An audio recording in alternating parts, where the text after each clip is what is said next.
yang lebih positif. Jadi kalau ada ada dua phrase di sini, menyelesaikan inner child dan pengasuhan yang positif. Ya, boleh Pak dijelaskan apa maksudnya inner child dan isu dan apa maksudnya pengasuhan yang positif itu seperti apa?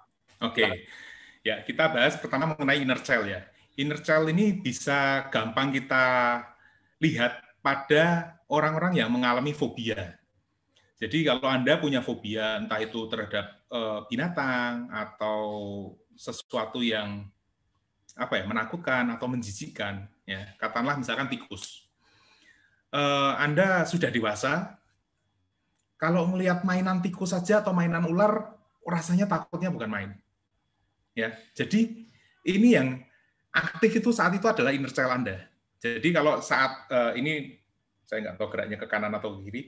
Ini misalkan waktu kecil, kita kecil, ya kan? Tumbuh besar ini fisiknya membesar, ya kan? Tapi secara psikis, kalau ada ngalamin trauma di titik tertentu, misalkan kelas 5 SD pernah digigit ular, maka ada bagian diri Anda yang pecah. Itu mengalami fiksasi sehingga dia stay di usia kelas 5 SD itu dan dia takut ular. Ya. Nah, saat fisiknya kan nggak bisa stay, jadi fisiknya terus membesar, tapi memori itu sangat kuat. Sehingga ini kalau nggak diberesin, saat Anda sudah dewasa, Anda punya anak, anaknya masuk ke toko mainan, ngambil mainan ular, lalu bawa ke Anda, Mama atau Papa, ini aku mau beli yang kayak gini, mau dipelihara misalkan itu. Anda ngelihat bisa kaget, terkejut, lalu macam-macam reaksinya. Bisa hang, bisa lari, bisa teriak-teriak. Kenapa? Karena pada saat Anda ngelihat ular itu, ular mainan itu, maka itu seolah-olah saklarnya Anda terpencet, dan yang aktif itu inner child. Yang aktif itu diri kita yang kelas 5. Maka ya kelakuannya kan seperti kelas 5. Saya menemui beberapa orang yang fobia sama kucing, itu kalau ada kucing, nggak tahu itu di warung pinggir jalan atau di restoran, dia bisa naik ke atas kursi. Gitu. Dan itu udah dewasa. Nah, inilah inner child yang aktif, yang gampang terlihat itu pada saat fobia. Ya. Nah, contohnya seperti itu, bisa dipahami ya. Ini mengenai inner child. Oke. Jadi kata kuncinya trauma Pak ya, kurang lebih ya. Ya. Kita mengalami trauma masa lalu. Dan kalau saya bilang ini sifatnya di bawah sadar bisa Pak ya? Betul, karena ini dorman. Kalau nggak ada saklarnya, dia nggak keluar. Oke. Ya. Oke, Pak, ini kan contoh-contoh yang tadi sifatnya ular, binatang, kecoa, dan lain-lain ya. Saya juga saya ini bamut-bamut, bapak-bapak muda yang tadi saya bilang juga kalau diskusi sama teman-teman saya beberapa ya, nggak semua ya, punya concern terhadap pola pendidikan anak. Ya. Generasi saya ini generasi rotan, Pak. Sama berarti. Ya, generasi rotan. Jadi salah sedikit waktu kecil pasti cabain mulut dan rotan, Pak. Nah, itu dua ya. Dan ini memiliki trauma cukup lumayan ya. Dan saya juga tanya ke teman-teman saya juga kurang lebih sama. Karena orang tua kita dulu waktu masih kecil pun diasuh seperti itu oleh orang tuanya. Betul. Tapi mulai di generasi kami, ya anak-anak milenial nih, orang-orang tua muda ini mulai mau memutus hal itu. Ya. Bisa dilihat kalau di sekolah sekarang kalau gurunya main hajar udah pasti gurunya yang dimarahin balik sama orang tua ya. Betul. Kalau dulu angkatan saya gurunya didukung oleh orang tua. Silakan hajar anak saya ya. Nah, trauma-trauma seperti ini Pak, apakah berpengaruh terhadap pola pengasuhan anak? Oh, sangat. Jadi gini, ini kan cerita lagi. Kenapa kok kita perlu memutus polanya? Ya, kita ini jadi orang tua kan nggak ada sekolahnya. Ya. Kalau Anda mau jadi insinyur itu ada sekolahnya, Anda mau jadi dokter ada sekolahnya. Jadi orang tua itu biasanya ya udah mengalir begitu aja. Tapi sebenarnya yang terjadi adalah polanya apa? Cara didik orang tua lama, ya kan? Itu menyebabkan inner child kita terluka dan kita ini tumbuh kembangnya ya bisa, artinya kalau kita mentalnya cukup kuat untuk menutupi ini, maka di luar kita terlihat seolah normal. Ya. Tapi kalau enggak, maka dia akan break dulu, artinya udah jadi ya kita bilang ada beberapa simptom yang secara kejiwaan ataupun fisik, ya. Tapi kalau katakanlah dia berkembang baik, ya kan, lalu dia menjadi orang tua, maka polanya ini akan berulang. Ya. Kenapa? Karena kita mungkin beberapa ada yang ngalamin waktu kecil dipukul sama orang tua, papa atau mama. Ya. Dan kita waktu kecil bilang, wah besok kalau aku udah besar, aku nggak mau mukul sama anak. Ya. Kan? Tapi saat trigger itu muncul, anak rewel, nangis, jerit-jerit di mall, minta mainan, dan kita malu, database yang muncul apa? Wah, diam kamu, pulang. Kalau enggak tak tinggal, atau apa. Ya. Dari mana ini munculnya? Ya dari rekaman cara didik orang tua yang dulu. Karena apa? Data yang ada di pikiran kita hanya itu, cara untuk bikin anak diem atau nurut. Ya. Maka kalau nggak ada data baru, ya itulah yang akan dipakai. Ya. Semisal gini, Anda diajarinya tambah-tambahan, nggak diajarin perkalian. Atau perkalian itu cuma dibilang ya tambah-tambahan yang diulang. Maka kalau nggak ada diajari cara perkalian yang cepat, Anda setiap kali ketemu masalah perkalian, Anda akan nambahin banyak sekali itu. Karena polanya itu yang diketahui. Ya. Nah, sama. Pola pengasuhan anak, yang kita ketahui itu cuma dari orang tua kita. Oh, kalau papa galak. Oh, kalau mama lembut. Ya, itu yang akan kita pakai terus. Nah, kadang-kadang cilakanya, bapak-bapak kalau nggak ikut parenting seperti ini, ada yang punya prinsip gini, loh, kan bapak itu kan urusannya cari uang, anak itu urusan mama, gitu. Ya. Jadi kadang-kadang ngambil rapot nggak mau, datang parenting nggak mau. Nah, seperti itu. Nah, ini memang yang perlu kita rubah polanya. Sebenarnya bukan dirubah, tapi kita berikan pilihan lain. Ada loh cara mendidik dengan pola yang lain. Iya. Itu yang tadi disebut pola baru. Oke. Gitu. Iya. Wah, seru banget nih, Pak. Saya jujur ya, saya sama istri komitmen berdua banyak dengerin tentang parenting. Karena nggak mau trial error di anak ya. Kan sekarang juga dengan banyak konten-konten YouTube tentang parenting, ada Instagram tertentu yang memang membahas tentang parenting, contohnya kayak Rabbit Hole dan lain-lain gitu ya, Pak. Ya. Itu saya pribadi kadang-kadang ya cukup bisa meredam. Kayak tadi Bapak bilang, ada respon yang masuk lewat mata kita, telinga kita, anak rewel, nangis-nangis, teriak-teriak, terus kitanya mungkin lagi capek atau gimana. Memang benar, Pak. Saya cukup bisa meredam. Tapi ada beberapa momen, nggak banyak sih memang. Cuma ada beberapa momen yang kayaknya secara alam bawah sadar tuh otomatis kayak tadi Bapak bilang. Akhirnya saya sedikit teriak atau sampai pukul, untungnya enggak gitu ya. Sampai teriak, diem bener sih atau gimana gitu ya. Bisa begini ya, padahal saya udah belajar nih tentang Pak Adi W. Gunawan, gimana segala macam. Tapi saya merasa itu adalah yang tadi Bapak bilang ya, mungkin ada terluka pada saat inner child ya, dan itu terbawa otomatis, Pak. Nah, jadi Pak, gimana Pak solusinya Pak? Kan itu yang sudah lalu. Betul. Kita mau generasi sekarang mau memberikan yang terbaik kepada anak kita kan, supaya mereka tidak mendapatkan trauma baru di kemudian hari. Nah, jadi yang mesti diberesin berarti orang tuanya nih Pak ya? Semua problem kita, baik kita yang udah dewasa maupun anak-anak, itu salahnya orang tua sebenarnya. Ya. Cuma kan memang kita dulu kulturnya, apalagi angkatan generasi sebelumnya, orang tua tuh nggak pernah salah. Gitu. Betul, ya benar. Jadi gimana kita mau sekarang merubah itu, dan kadang-kadang kita harus kayak menerima bahwa ayah sama anak itu bisa jadi posisinya agak sejajar. Kalau dulu kan orang tua itu udah pasti lebih tinggi, anak itu hak miliknya orang tua, mau diapa-apain harus manut sama orang tua, nggak bisa apa-apa dia. Betul. Tapi di satu sisi kita nggak pengen seperti itu, maka kita akan mensejajarkan diri bahwa kita bisa jadi teman diskusi. Efeknya apa? Resikonya anak ini memang bisa jadi anak sekarang tuh terlihat lebih suka membantah. Nah ini tinggal gini. Jadi yang saya sarankan, kita ini punya kultur keluarga, kultur lingkungan, ya kan, budaya. Nah itu memang yang dari dulu, katakanlah kalau misalnya, kalau sama orang tua dimarahin seperti apapun, diem, jangan bales. Ya, itu bisa kita tanamkan. Tetap kita tanamkan. Jadi nggak semuanya itu jelek. Kalau kita ngambil semua dari medsos atau apa yang sekarang yang kita inginkan, tapi di sininya belum beres, kita belum beres, itu seolah-olah, ya itu tadi, kata-katanya Pak Arya itu benar, bisa meredam. Artinya apinya itu ada, tapi kita bisa redam supaya itu nggak meledak keluar. Tapi kita capek sekali. Hingga pada satu titik tertentu, kita meledak. Meledaknya mungkin nggak ke anak, mungkin bisa ke rekan kerja atau ke siapapun yang otoritasnya di bawahnya kita. Biasanya kan seperti itu. Nah, supaya nggak itu memang harus dibereskan. Caranya gimana? Nah, ini kalau kita ngomong caranya teknis panjang sekali nggak apa-apa. Mungkin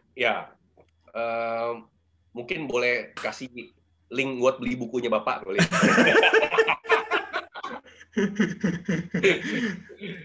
Mungkin kurang lebihnya aja Pak, kurang lebihnya aja. Memang nggak bisa panjang, saya mengerti. Betul. Kurang lebihnya ya.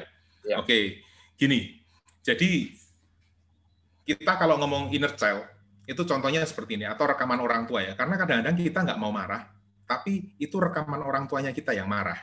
Contohnya gini, Bapak Ibu sekalian kan sudah dewasa, ya kan, yang dengerin ini semua sudah dewasa. Pernah nggak kalau Anda melakukan sesuatu dan itu gagal atau salah, Anda punya kesalahan, lalu di sini ada suara, tuh kan, memang dari kecil aku ini nggak bisa apa-apa kok. Aku ini nggak seperti Koko, C, atau aku nggak seperti si A, yang selalu dipuji papa atau mama. Dari mana suara itu berasal? Ya kan? Kadang-kadang yang nggak disadari, itu suaranya orang tua kita. Walaupun orang tua kita sudah nggak ada, atau nggak bersama kita, rekaman itu akan terbawa di sini. Dan kalau itu nggak dibereskan, maka ini yang akan mempengaruhi atau bahkan menguasai kita. Bahkan kalau misalkan pas kita anaknya rewel, kalau kita sih sebenarnya pengennya bujuk dia, kita udah dengerin ilmu parenting, didiemin dulu, ditenangkan dulu, baru kita ajak ngobrol. Tapi ayah atau ibu kita yang di sini tuh rasanya nggak terima. Ini anak kok rewel, nggak tahu tempat atau nggak tahu diri atau apa. Sehingga marahlah ayah ibu kita itu menggunakan badannya kita yang sekarang. Nah, ini yang kadang nggak disadari. Jadi ini memang kalau mau memperbaiki diri itu agak rumit, tapi bisa. Ya, yang Anda mesti tenang bahwa nggak ada kata terlambat. Semua bisa dibenerin. Itu satu dulu. Yang penting kita mengakui kita ini, waduh salah. Ya, lalu kita cari cara yang benar gimana. Kita belajar, kita praktekkan, lalu ya istilah belajar, praktek, kita evaluasi. Ya, itu background-nya. Sekarang caranya. Nah ini mungkin peserta ada nggak yang punya, maksudnya langsung teknis saja. Apa kesulitannya? Atau mungkin Pak Arya ada contohnya. Ini mau terapi langsung Pak maksudnya Pak? Nggak terapi maksudnya. Misalkan gini, anak saya kok suruh mandi susah atau apa, atau rewel atau gimana, atau case-case yang maksudnya case real gitu loh, supaya real case ya. Kita nggak, kalau saya ceritanya ya, kalau saya bisa ngarang 1001 cerita Pak. Iya betul. Kan mungkin nggak nyambung gitu loh. Ya. Oke. Nah, mungkin nanti ditanya jawab, tapi paling simpel deh Pak. Paling simpel deh Pak ya. Semua anak-anak pasti disuruh mandi, disuruh sikat gigi, makan kadang-kadang ada aja ya kan. Nah, contoh deh paling simpel kayak gitu. Ya, gini, kalau untuk makan atau nonton film terus suruh mandi, itu anak-anak itu sebenarnya komit. Tapi kadang-kadang kita ya nggak komit. Ya, jadi misalkan kita bilang, nonton sampai jam berapa? Jam 5 ya. Nah, kalau anak kecil kan nggak ngerti jam 5 itu gimana. Ya kan? Dibilangin, Dek atau Kak, ini nanti kalau jamnya ini sampai 12 yang panjang, ya kan? Kan kita udah tahu tuh. Ini artinya berhenti ya nonton filmnya atau main gamenya. Nah, saat anak itu bilang, ya, berarti itu udah deal. Ya kan? Nah, tapi karena anak-anak, dia asik nonton itu, dia benar-benar terserap sama gamenya itu atau sama tontonannya. Ya. Sama kayak kita itu kalau bawa mobil, larinya kenceng 100. Ya. Dalam jarak 5 meter, suruh berhenti, pasti nggak bisa. Ya. Ya kan? Nah, misalkan tadi jam 4:30 kan, maka jam 5 kurang seperempat kita bilang, ini udah kurang 15 menit. Seperti yang tadi waktunya dari Papa janjian, ini udah setengahnya. Jadi nanti habis ini 15 menit lagi selesai ya. Ya, itu janjian yang kedua kan. Itu seperti kita kayak ngelepas gasnya dulu. Udah nggak terlalu kenceng. Nah, nanti kurang 10 atau 5 menit dibilangin lagi, ini tinggal kurang 5 menit. Jadi dia ngeliat jamnya itu jalan, ya kan, dia ngeliat, oh ya itu ganti ya, geser tempatnya. Oke, nanti kalau udah 5 menit, selesai. Itu rata-rata akan berhasil. Tapi kalau Anda datang-datang, setengah 5 nanti, setengah 5 kan, bilang, oke nanti jam 5 selesai nonton ya. Ya, terus Anda tinggal pergi, sampai jam 5, Anda datang, lalu bilang, ini udah jam 5, stop. Ya. Anak pasti rewel. Karena nggak dipersiapkan. Nah, ini jadi persiapan. Nah, kadang-kadang orang tua itu nggak tahannya di sini. Kita nggak tahan untuk training. Ya kan? Jadi, pengennya hasilnya langsung baik. Seolah-olah, loh, masa kayak gitu nggak ngerti sih? Nah, ini ada contoh real kasus. Anak makannya itu di mood. Nggak dikunyah-kunyah, terus ditelen. Ya kan? Ya. Mau diterapi, ditanyain. Anaknya ditanyain dulu sama terapisnya. Kebetulan rekan saya, dia bilang, makannya gimana? Di mood, dia bilang itu. Loh, yang ngajarin siapa? Mama bilangnya gimana? Kalau makan jangan di mood, dia bilang itu. Tapi dia ingatnya kan yang di moodnya. Ya. Ya kan? Ya. Jangan di mood itu, apa ya, bahasa ini, di mood kan bahasa Indonesia ya, tahu semua ya. Ya. Ya. Oke. Nah, kata-kata jangan di mood itu dia nggak ngerti harusnya seperti apa. Lalu sama terapis teman saya itu nggak diterapi anaknya. Wong itu anak masih kecil loh, anak mungkin kelas 1-2 SD. Diajarin ibunya, Bu, coba anak ini kalau makan, kalau ibu makan, anaknya ini tangannya ditempelin ke sini. Ini loh, kalau makan dikunyah, Anda kunyah. Jadi dia ngerasakan gerakan gigi. Terus ditelen, glek. Ibunya bilang apa? Masa kayak gitu nggak ngerti? Dia bilang itu. Nah, kita lupa. Kalau bukan kita yang masukin database, anak-anak itu nggak ada isinya. Harus kita yang isi. Itu. Ya. Jadi, ini yang perlu dilakukan semasa anak-anak ini kecil lah kita bilang. Bahkan sebenarnya sampai remaja pun kita mestinya selalu discuss. Kalau seperti ini, ada masalah seperti ini, menurut kamu gimana? Jadi nanti dia akan berpikir dengan pengetahuannya, dia lempar ke kita, kalau menurut kita kurang pas dengan nilai-nilai kita bisa revisi, kita kasih pandangan, kita kasih cara yang lain. Oke. Seperti itu. Nah, harusnya ini seperti ini dibiasakan. Jadi kita ajarin. Itu satu, kalau masalah kebiasaan yang problem yang dihadapi sama anak-anak, ya kan? Yang kedua, kita ini sebagai orang tua harus ngelatih cara ngomong. Biasanya Anda cuma ngomong gini, orang tua itu biasanya, jangan nakal ya, atau jangan lari-lari. Gitu. Tapi kita itu nggak ngomong pengennya seperti apa, harusnya seperti apa. Itu. Atau ngomong kamu tuh duduk yang baik. Nah, duduk yang baik itu buat anak-anak itu abstrak, nggak bisa diterima. Jadi duduk baik itu maksud kita seperti apa? Kamu duduk diam di sini, itu dengerin papa mama ngomong sampai selesai. Kamu boleh makan makanan yang di meja, tapi dengan tenang. Nanti kalau sudah selesai waktunya kita bisa pulang. Nah, ini misalkan kita bertamu ke tempat orang, itu kita ajarkan. Oke. Itu. Jadi itu kita masukkan data ke anak-anak. Oke. Oke, Pak. Jadi ini lebih ke anaknya ya. Install ya Pak ya. Iya, betul. Bahasa gampangnya ya, install. Betul. Kadang-kadang kita terlalu tinggi aplikasinya. Jadi anak-anak kan aplikasinya di bawah kita terlalu udah jangan gini ya. Betul. Oke. Nah, Pak, kembali nih Pak, kayak yang tadi kita ngomongin inner child yang terbuka. Yes. Ya. itu kan dari pola kita, kayak tadi kan kita bahasnya per case tadi Pak ya, anak yang diemut, nonton nggak mau selesai segala macam.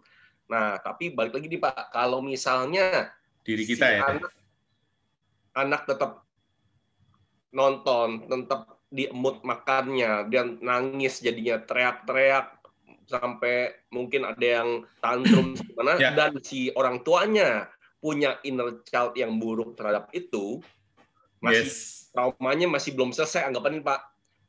Kalau misalnya traumanya dulu rotan, bisa keluar rotan lagi kan Pak? Oh, gitu. pasti. Hampir bisa dipastikan. Nah, gitu. Ya kan Pak? Dan yang perlu diingat, kadang-kadang kita udah janji nggak ngeluarin rotan, tapi kita menggantinya dengan apa? Kata-kata yang tajam. Iya. Itu sama efeknya. Nah, dan itu bekerja otomatis loh Pak.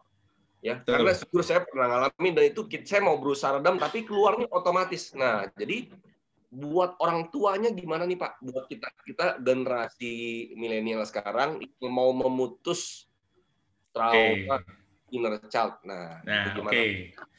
Satu, kalau kita mau didik anak saat anak tantrum, ya kan?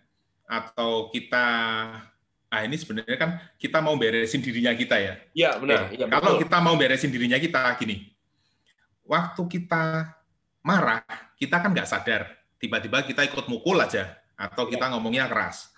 Setelah itu kan kita nyesel. Ya. Nah, waktu yang nyesel itu berarti yang sadar tuh diri kita yang sekarang nih. Ya. Ya kan? Nah, saat kita nyesel, kalau memang ada waktu dan memungkinkan tempatnya, kita bisa proses saat itu juga. Tapi kalau misalkan enggak, kita tunggu sampai kita misalkan marah, terus kita harus berangkat kerja, sorenya baru pulang. Maka kita akan sempatin waktu, duduk, diam, tenang, kita ingat kejadian yang tadi. Ya, itu kan perasaan nyeselnya timbul lagi. Ya. Lalu kita cek, waktu marah itu sebenarnya apa sih yang dirasakan? Nah, kita harus tahu apa yang dirasakan. Marahnya itu kenapa? Kadang-kadang marahnya itu karena faktor luar, karena aku ini banyak kerjaan loh, anak kok nggak ngertiin aku. Ya kan? Sehingga kita keluarnya ke anak saat itu. Atau kita ini merasa marah karena dia nggak dengerin kita. Kita tersinggung karena ini anak kok ngomongnya ngelawan terus gitu loh. Iya. Ya kan? Nah, setelah kita dapat perasaannya, wah aku tersinggung ini. Ya kan? Kita cek lagi, belajar dari siapa ini kita. Paling gampang sebenarnya caranya, ini karena waktunya singkat, ya kan, dan online, Anda pakai tulisan tangan. Anda tulis pakai kertas, pakai pulpen, Anda tulis, aku tadi marah sama Koko, karena dia ngelawan terus, kalau tak marahin atau tak omongi, jawab terus. Jadi aku merasa tersinggung, bla bla bla bla bla itu, nanti Anda akan keluar terus itu sampai secara nggak sadar biasanya memorinya akan terkelupas, lalu akan keluar tulisan seperti ini. Kayak dulu aku ya kecil, misalkan terus Koko tak pukul karena aku dulu ya dipukuli mama atau aku dipukul papa waktu aku mau minta permen di toko sebelah, bla bla bla bla bla. Nah itu secara tidak sadar Anda akan keluar memorinya itu, ya kan? Setelah itu keluar, kita baca dengan pikiran yang sadar sekarang. Oh ini berarti dulu aku ngalamin ini waktu itu sama mama. Aku minta permen atau aku minta snack, nggak dikasih, aku nangis-nangis, dipukul. Nah, sudah ketemu kejadiannya, ya kan, kejadian awalnya. Maka sekarang kita, nah kalau saya misalkan, saya namanya Tony, ya kan, maka sekarang kita akan kembali ke masa Tony kecil itu dimarahin sama mamanya. Kita rekonstruksi, ya. Jadi yang punya masalah kan biasanya inner child-nya kan berarti saya yang kecil. Ya, jadi caranya gampang. Kita bayangin saja, tutup mata, kita bayangkan, oh aku ngelihat itu ya, aku kecil dimarahin sama mama, ya kan? Ini mamahnya, ini si inner child-nya, kata Ana. Lalu kita kan sebagai kayak pihak di luar itu ngelihat, ya kan? Kita kenalkan diri kita yang besar ini ke yang kecil. Bilang, kenalin aku ini, kamu yang kecil loh. Kamu nangis-nangis sedih ya? Iya. Kan pasti kita tahu perasaan kita waktu kita kecil. Ya. Dan kita tahu apa wujudnya kita waktu kita kecil lah, ya kan? Terus kita bilang, kenapa marah sama mama? Oh, oke, sekarang kamu tak temani aku ngomong dong sama mama. Nah, ngomonglah ini sama mama. Mah, aku tuh bener-bener pengen snacknya ini. Kenapa kok nggak boleh? Bla bla bla bla bla bla, ya kan? Nah, nanti marah, mama di dalam pikiran kita itu dia akan ngasih jawaban. Kamu itu batuk terus nek nganu bla bla bla bla bla bla bla, ya kan? Ya. Nah, sekarang kita sebagai penengahnya nih, kita pengennya dirinya kita ini yang plong. Kalau kita merasa jawabannya mama ini salah atau terlalu mengada-ngada, kita ngasih masukan ke mama. Kita bilang, "Mah, aku ini loh, besar ini aku jadi mukuli anak karena aku ingat perilakumu seperti itu." Ngomong bla bla bla bla bla. Lah akhirnya mama mau nggak minta maaf ke Tony kecil? Nah, kalau dia mau, ya udah minta maaf. Nah, si kecil ini maafin nggak? Kalau maafin, nah selesai itu udah. Masalahnya selesai. Oke. Kalau itu dimaafin dan kita tahu dia lega, maka itu selesai. Ya, udah lega ya, udah selesai masalahnya ya. Nah, terus kita masukin data baru di situ. Berarti gini ya, mama sama Tony kecil kalau lain kali mau menyelesaikan masalah, nggak perlu teriak-teriakan. Kita bisa dengan tenang ngomong, nggak usah emosi, ya kan? Nggak usah marah lah, ya kan? Nah, itu dikasih cara baru dari bibitnya yang kecil ini, inner child-nya ini kita masukin data baru. Ya, sehingga saat besar jadi dirinya kita udah tahu, oh bisa kok diomongin. Gitu. Nah, ini butuh latihan memang. Oke. Ini kayak dicari tahu root of cause-nya. Yes. Terus ada emosi negatifnya diberesin, diinstal yang positif gitu kurang lebih Pak ya? Betul. Oke. Ini sebenarnya udah masuk ke ranah teknis terapi ini kalau Bu Erika tahu ini. Ya. Kan ada dengar-dengar, pernah belajar, mungkin bukan belajar dalam, cuman tahu dengar-dengar lah kurang lebih kayak itu tekniknya Pak ya? Ya. Oke, baik. Waduh, menarik sekali. Jadi sebenarnya bisa untuk kita kalau mau berubah bisa ya Pak ya? Bisa, kapanpun dan usia berapapun. Jadi kalau misalkan ada orang tua yang ayah atau ibu yang udah di atas 50 tahun pun, aduh pernah salah ini, nggak apa-apa, bisa diberesin. Ya, oke. Dan itu otomatis Pak, kalau udah beres, itu menghasilkan pola pengasuhan yang positif mah udah otomatis ya Pak ya? Kalau kita masukkan pola yang baru, jadi gini, yang kita lakukan tadi itu cuma beresin traumanya, menetralisir program yang jelek, ya kan? Nah, kita harus masukin program yang bagus. Gimana caranya? Ya kita yang sekarang ini yang harus cari database. Oke, kalau anak saya marah-marah, saya maunya bagaimana? Kita rencanakan secara sadar. Nah, setelah itu baru kita install. Installnya juga sama. Kita bayangin, kita tutup mata, bayangin jalan-jalan aja anak ke misalkan ke mall. Anaknya lihat mainan. Lalu udah nih mulai pola berulah dia. Nangis-nangis, minta mainan gitu kan. Kita kan bisa bayangin anak kita seperti itu. Ya kan? Nah, kita mau responnya gimana? Maka yang kita rancang tadi kita bayangkan, kita lakukan, kita tanam dulu sekali. Oh, oke, enggak apa-apa. Kalau misalkan marah-marah, saya akan deketi dia, saya akan bilang, nah ini bukan waktunya beli mainan. Nanti ya, kalau pas waktunya beli mainan sama papa main. Tapi kali ini enggak. Masih nangis, enggak apa-apa. Koko atau Cece atau adik nangis dulu, papa temenin, habis itu kita pulang. Gitu. Ya. Nah, seperti itu caranya. Dan itu yang udah saya praktekkan, Pak. Jadi ini by pengalaman langsung. Ya. Baik. Wow. Menarik sih, Pak ya. Jadi benar-benar inner child ini sangat mempengaruhi ya, Pak ya. Yes. Ya. Dan karena golden age, saya agak lupa nih, Pak. Golden time atau golden age-nya anak tuh usia berapa ya, Pak? Yang dia nggak bisa filter itu yang jadi apapun informasi yang diberikan orang tua, mau orang tuanya marah atau apa, itu terekam di bawah sadarnya usia berapa Pak anak Pak? Sebenarnya kalau anak-anak itu bisa dibilang ya sampai remaja pun dia akan ngerekam. Jadi gini, kalau yang golden age itu kan bisa ada yang dibilang antara kalau 3 tahun jelas dia operasionalnya masih dalam bawah sadar terus, ya kan? sampai 6 tahun juga sama bawah sadar, tapi dia udah bisa mulai mikir tapi nggak bisa nyaring. Jadi yang dibilangin orang tuanya apa, dia akan nurut, ya kan. Nah setelah 6 tahun itu dia mulai, karena biasanya 6 tahun udah sekolah, dia akan berinteraksi dengan teman-temannya, maka dia akan menyerap informasi dari sosial, ya. Artinya kalau misalkan kita bilang bahwa oh ini bentuknya bulat, bundar. Kalau di rumah terus dia percaya sama kita, ini bentuknya bundar. Tapi saat dia mulai sekolah, oh teman-temannya bilang ini kotak semua. Dan dia mungkin lebih percaya sama temannya, maka dia akan percaya bahwa ini kotak. Gitu. Ya. Nah, tapi buat kami saat ini, buat saya sendiri, kita nggak terlalu mementingkan hal itu. Kenapa? Karena ya itu tadi, misalkan pun kita salah program, kita bisa visi kok programnya. Oke. Karena kalau dipatok, kadang-kadang jadi gini, aduh, ini sudah nggak golden age lagi, saya udah terlambat. Nah, ini malah bisa jadi excuse orang tua untuk, ya udah mau diapain, udah terlanjur. Iya.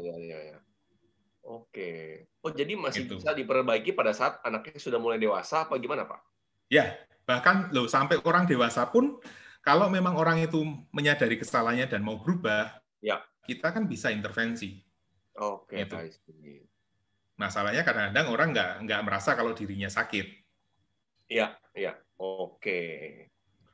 Baik, Pak. Mantap sekali nih. Jadi inner child kurang lebih kita sudah mulai dapat gambarannya, ya.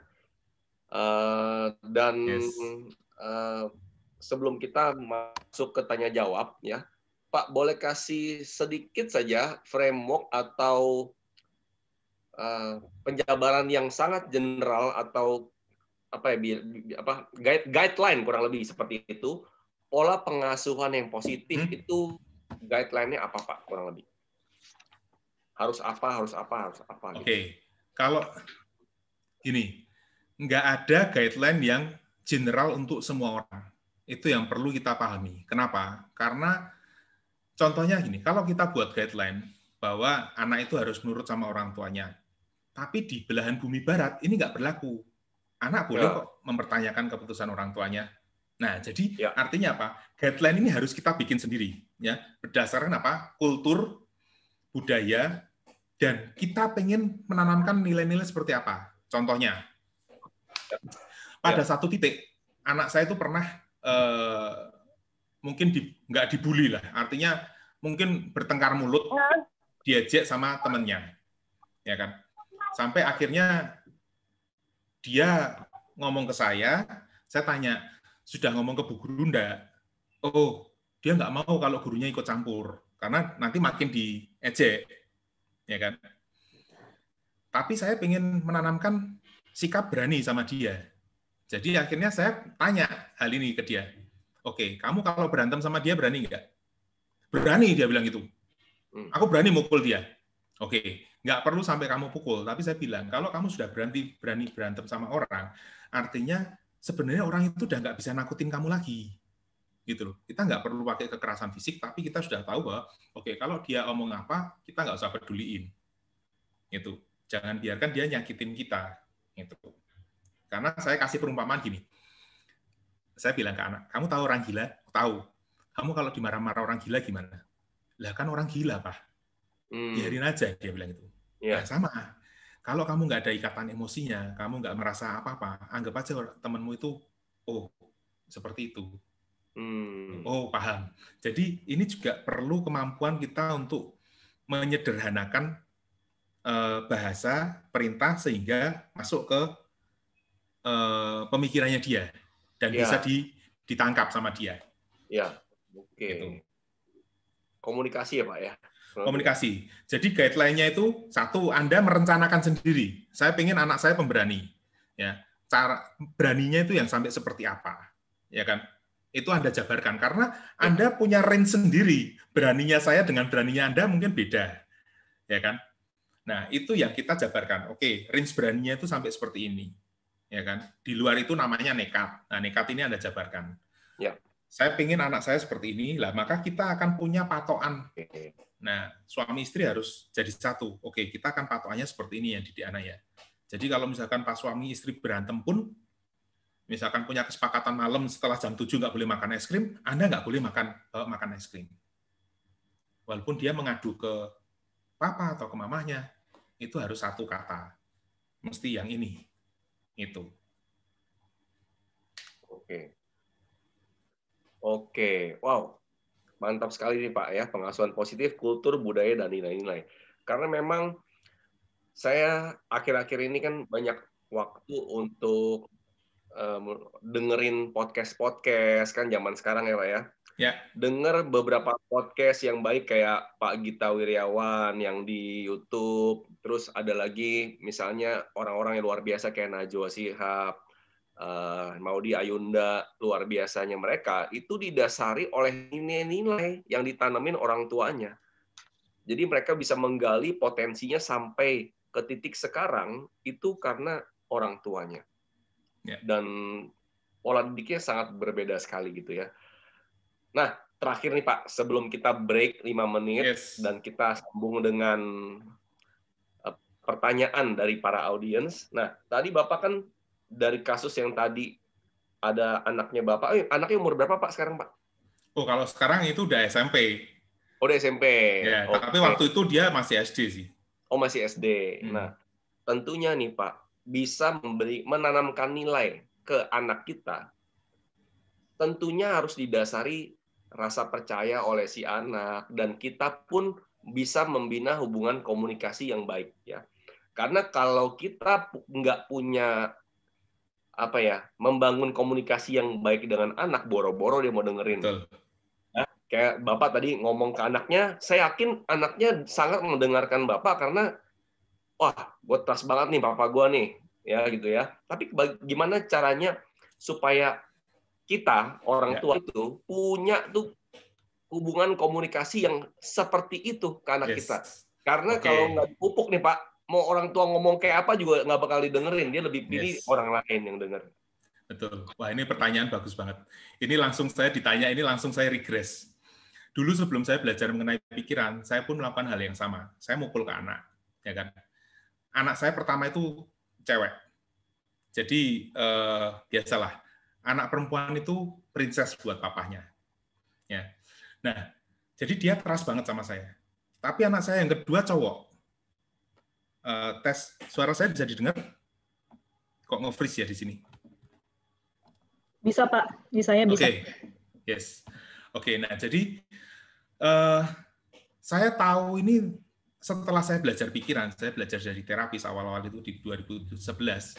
Saya ngetes ke anak saya yang perempuan, dia langsung, saya tahu, oh ini percaya banget. Yang anak saya kedua, enggak. Jadi sejak itu saya bertanya-tanya, gimana kita ngetesnya, anak itu percaya sama kita atau enggak.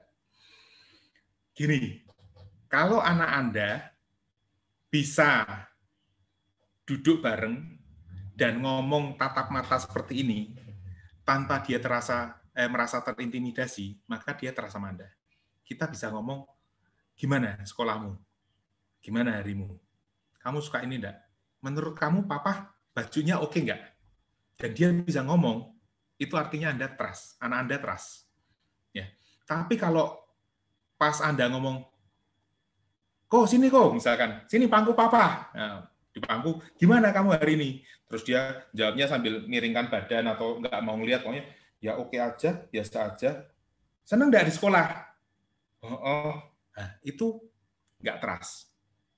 Ya, jadi ini sinyal di mana Anda perlu memperbaiki trust. Caranya gimana? Sebenarnya paling simpel bermain sama anak-anak. Anda bisa main sama dia, pada satu titik pasti Anda pernah kerasa, wah ini asik banget. Saya main asik banget. Gitu.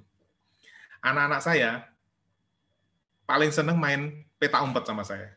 Karena kalau saya peta umpet, saya mungkin lebih heboh daripada mereka. Dan ponaan-ponaan semua suka kalau main peta umpet sama saya.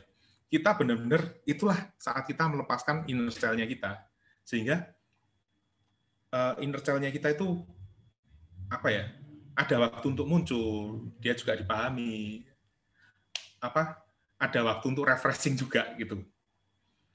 Itu dari saya mengenai gimana kita membina trust. Ya. Nah, setelah itu, trust itu harus dijaga. Caranya gimana? Ya kalau pas Anda kerja, ngelihat laptop terus anak ngajak main, jangan kita bilang, dah nanti sana, sebentar papa baru nyelesain ini, ya kan? Dan sebentarnya Anda 2 jam.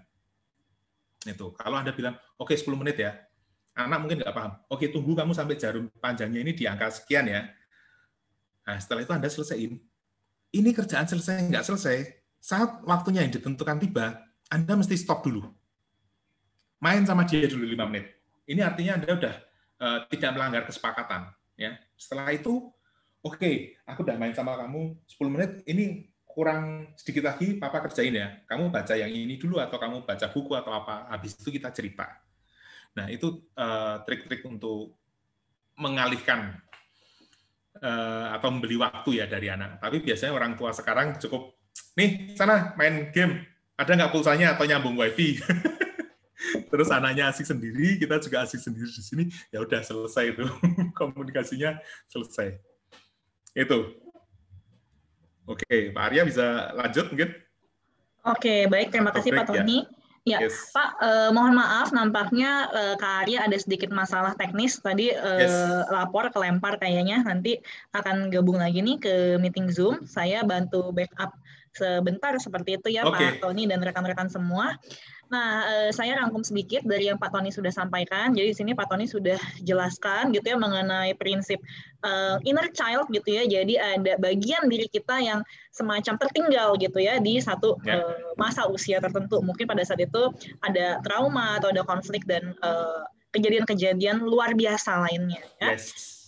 Lalu setelah itu juga sudah dijelaskan bagus sekali dari Pak Tony bahwa yang namanya pengasuhan yang baik itu sifatnya sangat subjektif ya Pak, tergantung dari value apa yang dianut oleh tiap keluarga, tiap orang tua yang membentuk anak seperti apa itu kan pasti berbeda-beda. Jadi kita tidak bisa bilang ada yang baik, ada yang tidak baik karena yang namanya value itu beda-beda. Seperti itu. Dan di sini Pak Tony tadi poin terakhir menarik sekali gitu ya. Saya sering dengar istilahnya koneksi dulu sebelum koreksi seperti itu ya Pak. Jadi gimana kita menjalin hubungan yang dekat, akrab dengan anak gitu, anak trust tadi sama kita itu poin pentingnya. Tadi juga sudah dikasih tahu gimana cara ngetesnya. Nah, habis ini bisa dites masing-masing ya oleh para mom and dad di sini gitu. Dan tadi menarik banget Pak, bermain bersama dengan anak, main petak umpet gitu, mungkin itu aktivitas yang sudah lama terlupakan ya Pak, apalagi di kota besar gitu ya. Kita tadi Pak Tony juga tunjukkan benar banget gadget tuh menjadi solusi gitu ya, apa-apa udah gadget aja. Jadi mungkin ini mengingatkan kita lagi, ayo kita spare waktu untuk benar-benar real bermain fisik dengan anak. Ya. Oke, tadi saya lihat sudah banyak pertanyaan yang masuk di chat. Nah, ini kita akan break sejenak ya, selama kurang lebih 5-8 menit gitu. Nah, sambil break, izinkan saya untuk memutarkan video profil Wandani, sehingga di sini rekan-rekan bisa kenal dengan Wandani dan tahu apa saja yang kita lakukan ya. Baik.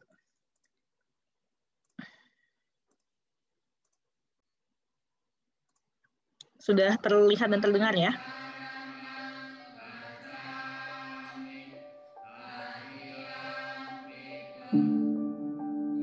Wandani singkatan dari Wanita Theravada Indonesia. Didirikan pada tanggal 19 Desember 1995.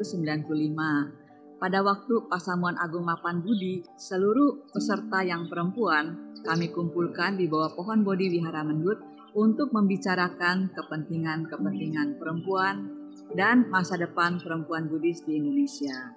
Dan ternyata kami semua sepakat secara aklamasi merasa perlu adanya suatu wadah tunggal pemersatu seluruh wanita Buddhis di Indonesia yang dapat menampung aspirasi seluruh wanita Buddhis serta peningkatan kualitas kaum perempuan di Indonesia ini.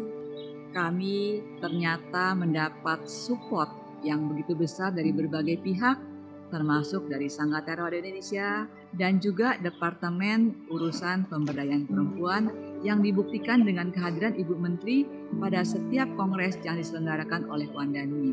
Dan kami berharap suatu saat nanti dari Sabang sampai Merauke sudah terbentuk organisasi Wandani yang bersemangat untuk terus berjuang demi kebaikan. Semoga semua wanita Buddhis Indonesia jaya, berkembang, dan semua makhluk berbahagia.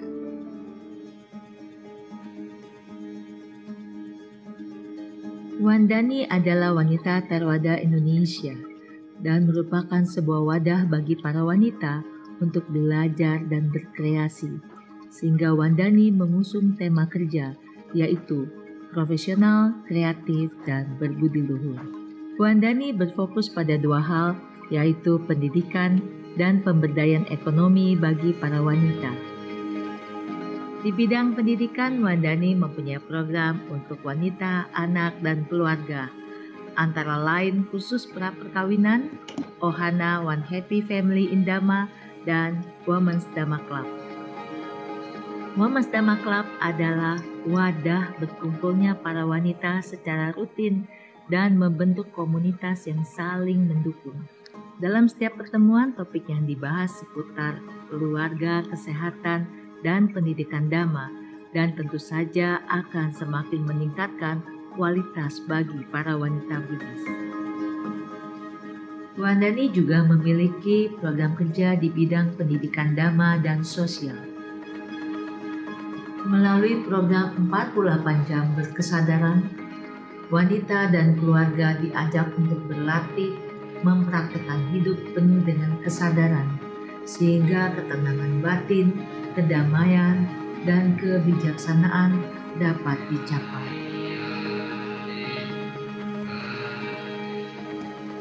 Sucitadana atau berdana kebersihan memiliki makna lingkungan yang bersih mempengaruhi kualitas hidup kita menjadi lebih baik.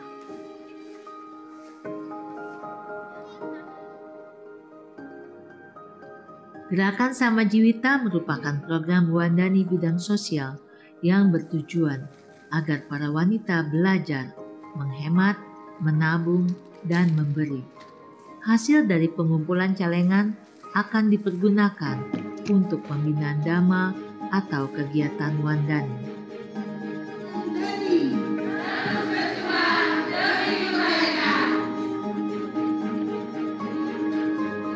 Gerakan anak asuh bertujuan untuk membantu pendidikan generasi muda Buddhis. Melalui gerakan ini, anak-anak yang kurang beruntung bisa mendapatkan beasiswa dan pembinaan sebagai bekal masa depan mereka.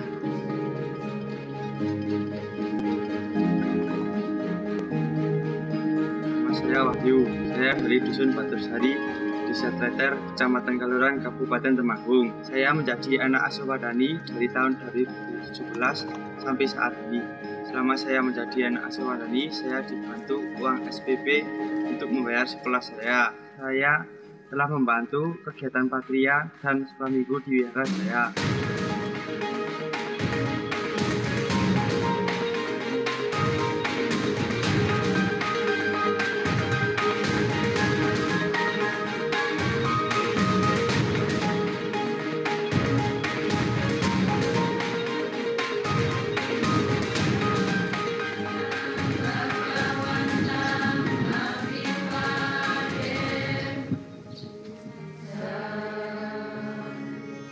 Wandani melakukan program pembagian 1000 lupang Buddha yang sangat dibutuhkan oleh keluarga Buddhis di berbagai daerah, sehingga mereka dapat memiliki altar dan melakukan puja di rumah bersama keluarga.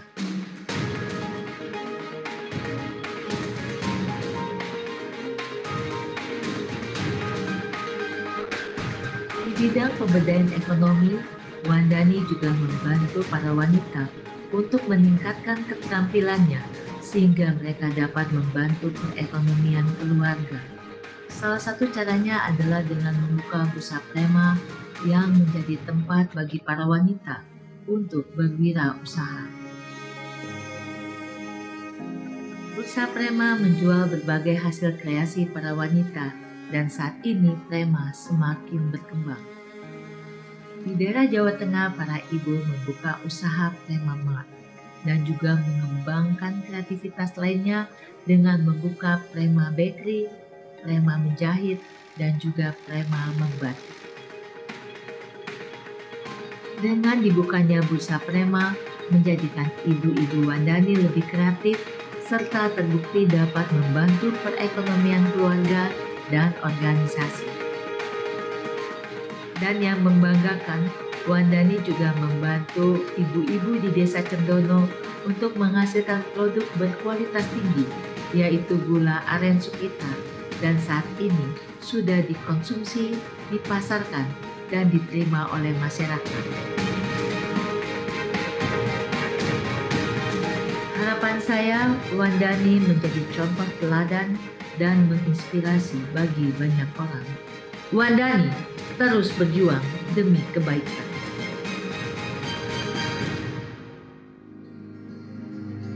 Namo Buddhaya.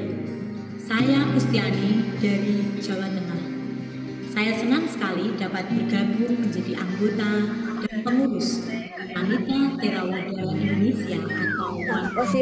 Karena dengan bergabung menjadi anggota dan pengurus Wanita Theravada Indonesia, saya dilatih dan diajari untuk menyeimbangkan antara pekerjaan, antara keluarga dan juga organisasi supaya terus seimbang dengan prinsip profesional, kreatif, dan berbudi luhur. 3 hal ini merupakan tema kerja dari kepengurusan Wandani. Harapan saya ke depannya, semoga Wandani dapat menjadi organisasi yang dapat menampung dan mengembangkan potensi perempuan di seluruh Indonesia dengan mengangkat 3 bidang utama, yaitu pemberdayaan ekonomi, pendidikan, dan juga spiritual. Semoga Wanita Theravada Indonesia terus berjaya. Namo Buddhaya.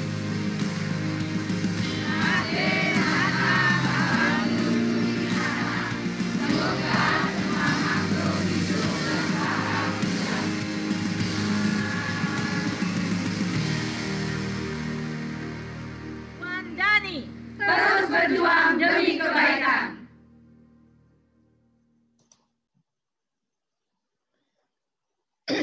Baik, itu tadi sekilas video profil dari Wandani. Nah, semoga dengan video itu bisa memberikan gambaran bagi rekan-rekan semua mengenai kegiatan Wandani. Nah, berikutnya ini saya lihat Kak Arya sudah kembali ya. Halo Kak Arya, bisa dengar suara saya? Ya, halo, mohon maaf kesalahan teknis. Tapi yang penting saya sudah sampai di akhir tadi ya, dan Erika terima kasih sudah membantu untuk backup. Dan sekarang setelah break, tadi Bapak Ibu, teman-teman sekalian ada lihat video Wandani. Jadi ini adalah program dari Wandani untuk bisa mengedukasi para orang tua supaya bisa membangun keluarga dan mendidik anak dengan pola pengasuhan yang positif ya. Dan tadi sudah kita bahas dan saya dengar dari Erika sudah dirangkum, jadi saya tidak akan mengulang. Jadi saat ini adalah waktunya untuk bertanya. Pertanyaan tentunya akan saya pilih dan kalau bisa topiknya spesifik ke pembahasan kita sore hari ini ya Bapak Ibu, Koko Cici semua. Karena ini saya login pakai ID yang berbeda supaya mengurangi kemungkinan error lagi. Jadi boleh diklik lah pertanyaannya atau Erika boleh bacakan yang tadi Erika ada di chat. Oke, siap. Kita baca dulu dari ini pertanyaan pertama ya. Pertanyaan pertama dari Mama Yuliana Surabaya. Bagaimana kalau Mama sedang crash dengan anak, Papa ikut campur dan menyalahkan Mama? Umumnya Mama jadi tambah marah dan ribut. Mama harus bersikap bagaimana? Nah, ini curhat ibu-ibu nih. Silakan Kak Arya dan Pak Antoni untuk menanggapi. Oke, ini langsung saya tanggapin ya. Iya, betul. Bagaimana kalau Mama sedang crash dengan Pak. anak, ya papanya ikut campur dan menyalahkan Mama. Wah, ini papanya pemberani nih. Oke, nah kalau yang seperti ini kita lah justru itu orang tua sebelum menghadapi anak, Anda mesti punya dulu satu perjanjian, ya entah itu tertulis atau nggak tertulis lah. Kalau lebih baik lagi tertulis, ya kan. Jadi sikapnya gimana? Kalau satu baru marahin anak, terlepas dari itu salah atau enggak, ya. Tapi kalau kita menyerang pasangan di depan anak, itu udah jelas bukan hal yang baik. Kita bisa katakan, waduh, kita misalkan papanya merasa, wah mamanya keterlaluan ini, masa anak minta dibantu atau itu aja, memang mamanya lagi masak, lalu katakanlah anaknya rewel, tapi marahnya keterlaluan, misalkan sampai dipukul. Lalu kita merasa, wah keterlaluan, lalu kita step in ya, masuk ke situ, lalu kita bilang ke mamanya, kamu nggak boleh gitu, anaknya kan cuma gini-gini, ini nggak boleh. Karena di situ anak akan tahu, oh berarti kalau besok nggak boleh minta es sama mama, aku minta ke papa. Gitu. Dan anak kalau dilihat dari polanya ini, pertanyaan seperti ini, maka bisa jadi anak ini nanti akan dijadikan senjata antar orang tua. Jadi kalau misalkan papa mama lagi crash, ya kan, saya marah sama istri misalkan, lalu ada aturan harusnya nggak boleh beli es, ya kan?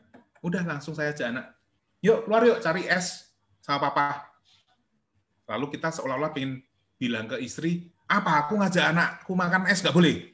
Ini ngajak anakku sendiri, gitu. Nah, ini tapi saya nggak berani gitu ke istri. Nah, ini nggak boleh ya teman-teman.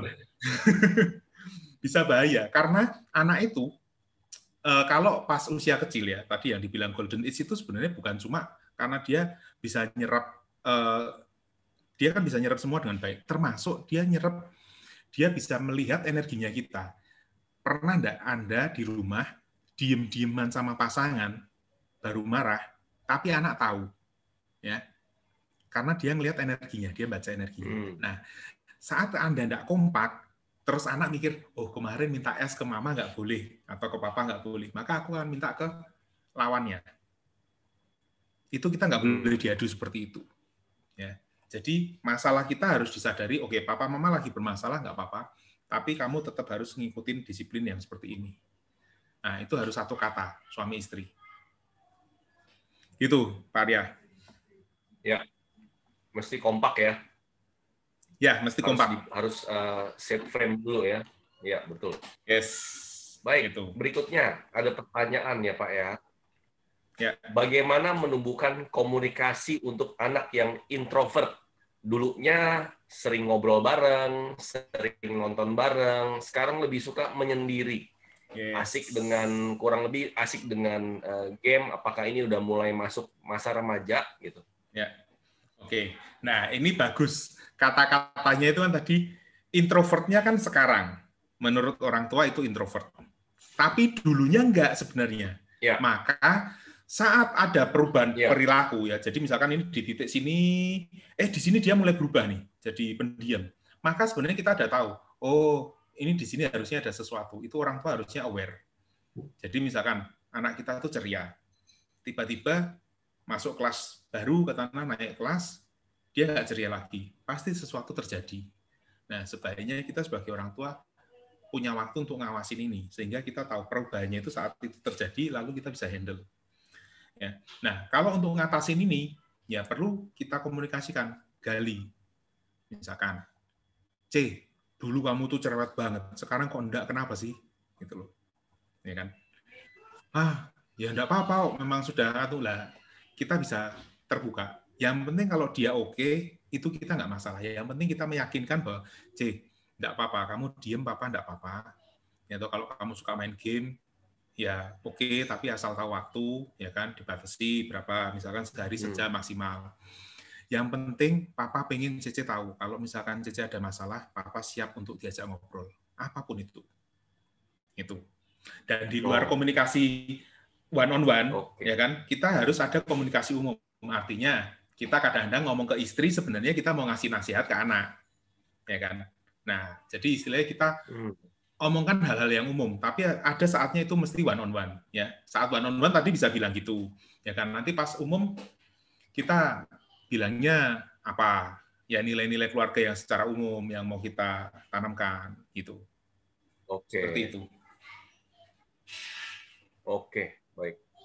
Ya, jadi tetap kita tetap ya minta izin gitu ya, dan bilang ke anak ya kalau misalnya tetap mau bicara, kita tetap open untuk dengerin segala macam ya. Ya. Dan bahkan kita bisa cerita untuk memang ini tipsnya. Sorry, kepotong-potong soalnya mungkin jalurnya internet. Tapi gini, tadi yang saya bilang misalkan secara umum kita bisa bilang waktu ada istri atau anak-anak kita bilang dulu papa juga pernah misalkan nggak ngerjain PR atau apa, terus kita cerita kalau kita mau atasin itu sendiri dan ternyata hasilnya makin buruk, atau kalau aku bohong hasilnya akan seperti apa, itu tambah menyulitkan hidupnya kita. Jadi ini buat contoh sehingga anak itu tadi kan kalau one on one kita bilang kamu bisa cerita apa aja ke papa, bener kan? Tapi jangan sampai nanti udah cerita dimarahin. Lah kan, waduh, nggak mau cerita lagi deh besok, gitu. Katanya dulu boleh cerita, tadi aku cerita dimarahin. Nah, itu tipsnya. Oke. No judgment ya. Ya. Dan juga jangan marahin ya, benar-benar. Ya. Karena ya. jadi malas cerita ya anaknya. Iya, pasti. Oke. Ya, betul. Oke, lanjut nih Pak ya. Ya. Oke. Bagaimana pendidikan anak-anak apabila mama bekerja, papa bisnis online di rumah? Karena kalau papa biasa lebih nurutin kemauan anak-anak, lebih santai, lebih lembek, sedangkan kalau mama lebih keras. Ya, bagaimana mental dan kemajuan anak-anak dalam pola asuh demikian? Ini sebenarnya hampir sama kayak pertanyaan pertama tadi itu ya. Ini kan intinya komunikasi, jadi nggak punya patokan, ya kan? Ya. Kalau dibilang di sini papa lebih nurutin kemauan anak, lebih lembek, itu kan sebenarnya mungkin dia karena bekerja. Gini, kalau cowok, bapak-bapak lah ya, saya terutama misalkan, kita kan berpikir praktis. Ya kan? Waduh, kita lagi kerja, fokus.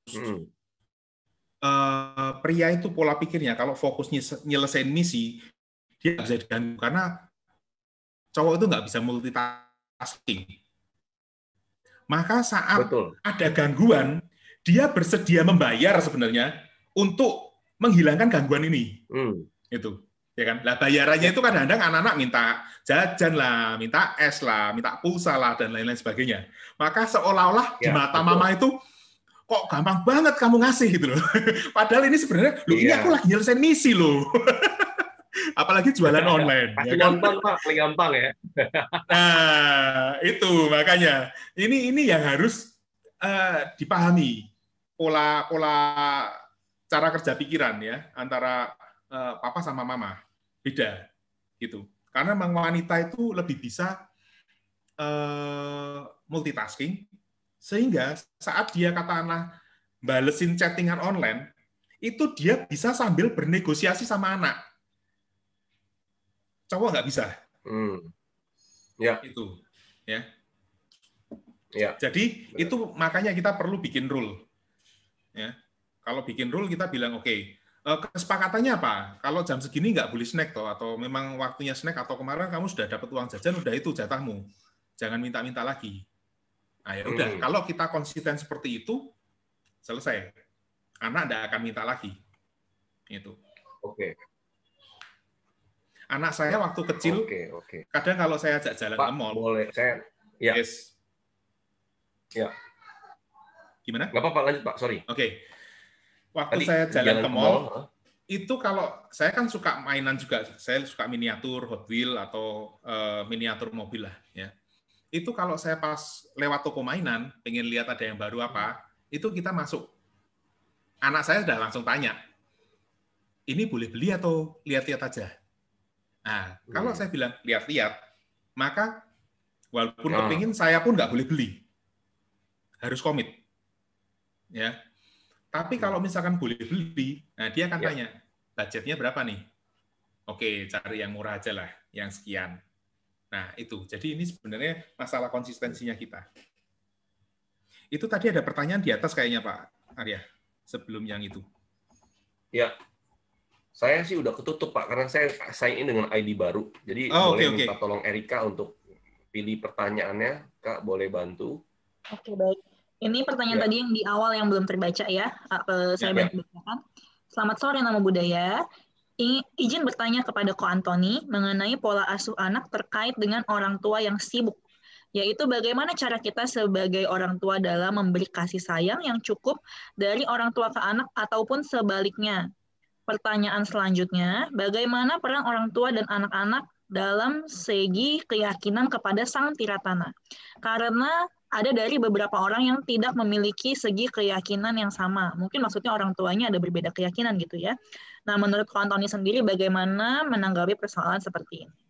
Baik, silakan Pak. Ya, pertama-tama pola asuh anak. Bentar. Ini kalau orang tuanya sibuk Pak, orang tuanya sibuk Ya, gimana masih sibuk. bisa ngasih kasih sayang ke anak? Oke, sibuk itu saya artikan misalkan di toko seharian ya nggak ketemu sama anak, ya kan? Atau mungkin di luar kota. Ada tipsnya. Kalau untuk anak itu kita misalkan sering keluar kota, ya kan? Supaya anak itu dekat dengan kita gimana? Kita minta dia bikin proyek untuk kita. Contohnya gini, anak kecil lah, misalkan seusia dia mainannya apa? Mainan Lego, ya kan? Baru suka mainan Lego.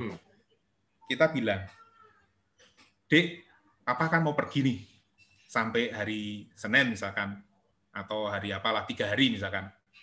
Adik bikinin rumah ya, buat Papa ya, pakai Lego. Nanti habis itu kita main atau apa. Jadi selama anak itu berproses bikin rumah pakai Lego, itu di sininya dia bayangkan, ini untuk Papa. Ada kedekatan secara emosional. Paham ya? Nah, tentunya ini nggak bisa gini terus. Ya, waktu kita pulang, kita emang harus menyempatkan diri. Karena kita harus ada secara real fisik untuk anak-anak. Kita ajak main, kita ajak diskusi, bercanda, itu. Ya, jadi nggak usah bingung, waduh saya itu kok sering keluar kota. Karena saya sendiri pun sering keluar kota. Gitu. Tapi asal waktu pulang, kita benar-benar ada untuk mereka. Jangan udah pulang, sudah sering keluar kota, pulang masih sering disambi kerjaan. Itu, ya, itu satu. Kemudian yang kedua keyakinan ya. Nah ini memang kelihatannya beda keyakinan atau keyakinannya agamanya sama katakanlah, tapi level kebiasaan untuk melakukan ritualnya beda, ya kan? Nah itu sebenarnya balik lagi komitmennya. Misalkan, yang satu suka berdoa, yang satu enggak. Sepakat, anaknya mau diajarin seperti apa? Gitu loh. Kalau mau diajak santai, ya berarti kita akan pakai pola yang santai. Santainya seperti apa? Oke, yang penting ke wihara seminggu sekali, hari Minggu ya cukup. Atau harus setiap malam ada kayak doa atau apa. Ya kan? Jadi inilah yang dirundingkan. Sehingga anak itu nggak terombang-ambing dan berbuntut nanti pada satu dia nggak tahu mesti ikut papa atau mama. Dia akan melihatnya cuma mana yang dominan. Oh papa, kalau mama marah takut. Oke, berarti kalau mama yang lebih rutin ke wihara dia akan ikut. Wah kalau mama diajak udah deh jangan macam-macam, ikut aja deh daripada masalah. Nah gitu. Biasanya polanya karena ketakutan. Ini kan juga nggak kita inginkan. Itu. Atau ya mau lebih santai atau gimana gitu. Jangan sampai nanti anak juga mengadu. Itu. Karena keyakinan sebenarnya ini pun kan juga masalah permainan pikirannya kita. Kadang-kadang kita nggak melakukan ritualnya sehingga kita merasa aduh kok ada yang kurang. Dan ini yang bikin kita nggak nyaman. Itulah ini yang perlu kita diskusikan ke pasangan maupun ke anak-anak.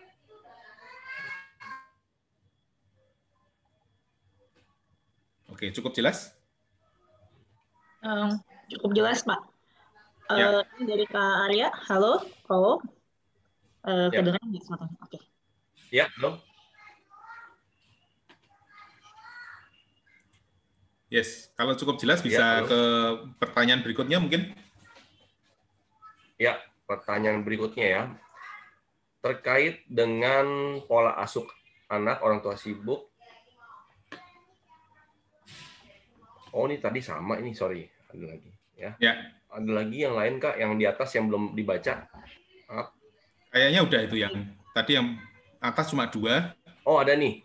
Ini satu ada yang private nih. Oke, bagaimana? Oh, Erika apa gua nih? Ya udah Kak Arya dulu aja kok. Oke, boleh nih ada nemu di sini. Oke. Bagaimana komunikasi dengan anak jika kondisi orang tuanya sudah berpisah atau cerai gitu ya, ketika mantan suami atau mantan istri menutup komunikasi. Jadi hanya single parent ya, atau papanya saja atau mamanya saja gitu. Oke. Kalau single parent, gini, pasangan itu kan harus kerjaan dua belah pihak. Ya. Maka saat salah satu menutup komunikasi, artinya ya memang sudah tidak mau. Itu. Ya, ini kita harus gantikan figur. Jadi gini, kalau memang komunikasi nggak mau, ya sudah, kita mesti kasih pengertian ke anak. Ya kan? Kita bisa bilang bahwa, misalkan kalau saya papa, saya akan bilang, mamamu juga baru perlu waktu, belum bisa terima. Tapi kalau anaknya udah bisa terima ya, bisa ngomong gitu. Kalau enggak, kalau kecil, kadang susahnya itu, kenapa kok mama nggak mau ketemu aku, atau kenapa kok papa nggak mau nemuin aku, ya kan? Ya kita kasih alasan tertentu sampai dia bisa terima. Itu. Tapi saat misalkan harus terpaksa jadi single parent, saya sarankan Anda mencari figur. Nggak perlu Anda cari pasangan baru ya, tapi maksudnya figur ayah atau ibu yang diinginkan itu seperti apa. Gitu. Ini untuk ngisi database sebenarnya. Sehingga nanti kalau anak kita ini berumah tangga, dia akan jadi figur yang seperti itu. Misalkan saya cowok, anak saya wanita, ya kan. Lalu misalkan sudah berpisah, maka saya akan cari figur wanita siapa yang menurut saya oke jadi ibu. Misalkan ke saudara perempuan atau ke neneknya. Maka kita lebih sering ajak anak itu main ke tempat neneknya atau ke tempat saudara perempuan kita atau teman gitu loh. Yang Anda merasa ini oke untuk jadi figur, untuk jadi teman bicara gitu loh. Itu. Kalau itu sudah menutup komunikasi, ya udah, kita harus yang ngasih pengertian ke anak. Karena kita nggak bisa maksa pihak satunya untuk terus berkomunikasi. Nanti malah menyakitkan.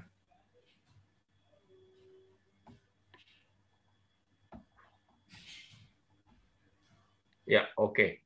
Ya, baik. Terima kasih, Pak Antoni. Untuk kita lihat waktunya sudah mau habis ini, Kak. Apakah dari panitia mau ditambah atau seperti apa?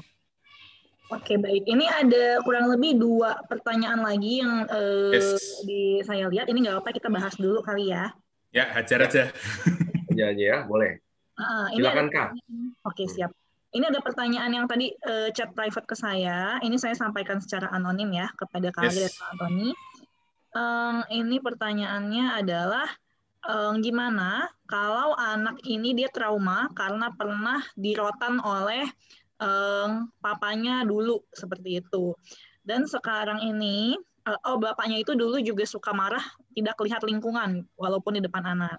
Jadi sekarang anaknya nampaknya belum mau maafin papanya sekarang kondisinya sudah kena stroke gitu. Nah, gimana ini pertanyaannya dari sisi ibunya bisa membantu anaknya ini nih yang pernah punya trauma dengan papanya dan nampaknya belum mau memaafkan.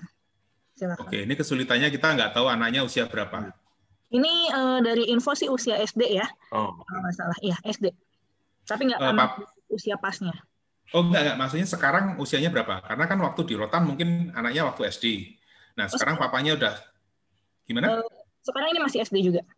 Sekarang masih SD, oke. Terus sekarang papanya stroke. Ya. Oke. Terus pengennya yang diselesaikan anaknya gimana supaya memaafkan papanya? Betul, ini dari ibunya yang bertanya. Oke, gini. Japri juga ke saya ya, tadi yang Oke, berarti gini, kalau kasus yang ini, satu, mamanya itu harus dapat full trust dari anaknya. Ya, karena dia udah disakiti papanya, maka percaya nggak ini sama mamanya? Kalau nggak percaya, apapun yang diomongin mamanya, nggak akan dipercaya sama anaknya. Ya. Kalau misalkan katakanlah mamanya bilang mamanya anak percaya sama saya Pak. Ya, kalau gitu Anda pas ada pendekatan tertentu, ya kan? Misalkan sore lah lagi nyantai, ya kan? Ngeteh bareng atau apa, pas dia hatinya seneng, ya kan? Kita kan tahu sebagai orang tua harusnya kita tahu anak kita, ini bisa diajak ngomong nih. saat itu terjadi, maka Anda ajak ngomong, jangan langsung ngomong, kamu kenapa sih kok masih nggak mau maafin papa? Enggak. Ceritalah gimana, ya kan? Gimana kehidupan kamu, misalnya gimana di sekolah, online ini ada kesulitan enggak? Terus mama cerita juga mama gimana, ya kan? Saat Anda merasa dekat, Anda bilang, Ko, C, D, papa kan baru sakit, ya toh sekarang kita nggak tahu ke depannya gimana, tapi mama merasa kamu masih ada ganjilan sama papa, kira-kira apa yang bisa mama bantu, ya kan? Suruh dia ngeluarin dulu. Aku tuh jengkel banget Masian, aku masih nggak bisa terima, bla bla bla bla bla bla bla. Nah lalu kita mesti lihat, apakah kalau kita ngomong ya udah dimaafin lah dulu papa kan masih seperti itu, siapa tahu nanti papa berubah. Lah kalau siapa tahu artinya Anda pun nggak bisa menjamin papanya berubah. Jangan jadi jaminan untuk orang lain. Paham ya? Jadi yang perlu Anda lakukan, anak itu untuk memaafkan papanya ya, tapi jangan bilang bahwa nanti mama akan bilang supaya papa berubah, karena kita tahu, dan saya juga sangat tahu, orang itu sangat sulit untuk berubah kalau dirinya nggak merasa salah. Itu. Jangan sampai anak ini malah kecewa. Oh, mama dulu janjiin mau ngomongin papa, tuh ternyata papa nggak berubah. Mamanya ikut salah nanti. Trustnya ke mama hilang. Jadi intinya jangan menjanjikan sesuatu yang di luar kekuasaannya kita. Kalau kita bilang bahwa, misalkan saya yang bikin masalah, saya akan bilang, oke, papa akan berusaha berubah. Papa akan berusaha sekuat tenaga untuk berubah. Dan ini perlu kita lakukan real. Gitu loh. Nah, ini papanya tipenya gimana? Kita kan nggak tahu. Tapi yang penting kita kasih pemahaman setelah dari parenting ini Anda tahu. Papamu gitu, karena mungkin caranya ngajar anak taunya gitu. Nah, cerita, mama barusan ikut parenting. Ada cerita kayak gini, ternyata kayak gini loh, papamu tuh pemarah karena dulu dididik sama engkong seperti itu. Jadi ya taunya cara ngajar seperti itu. Nah, kita ini yang sekarang istilahnya kalau orang Jawa bilang, kita yang waras ini yang ngalah. Kita yang tahu, nah kita ya gimana memahami papa, apalagi papa udah sakit. Itu. Papa tinggal lihat kondisi stroke-nya. Papa udah stroke, papa nggak mungkin bisa ngajar kamu lagi. Nah, kalau itu fakta, itu kita bisa ngomong, karena itu sebuah fakta. Ya. Itu ya. Jadi itu dulu sehingga anak itu bisa memaafkan. Gitu, Bu Erika?